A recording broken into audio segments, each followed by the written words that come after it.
தொல்லை இரும்பிறவிச் சூழும் தளை நீக்கி அல்லலறுத்து ஆனந்தமாக்கியதே எல்லை மறுவா நெறிகளிக்கும் வாதவூர்யம் கோன் திருவாசகம் என்னும் தேன்.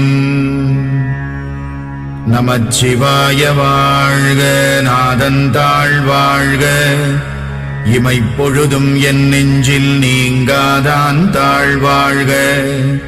கோகழியாண்ட குருமணி தந்தாள் வாழ்க, ஆகமம் ஆகி நின்று அன்னிப்பான் தாழ்வாழ்க. ஏகன் அநேகன் இறைவனடி வாழ்க, வேகம் கெடுத்தாண்ட வேந்தனடி வெல்க. புறப்பருக்கும் பிஞகந்தன் பெய்கடல்கள் வெல்க, உரத்தார்க்கு சேயோன் தன் பூங்கடல்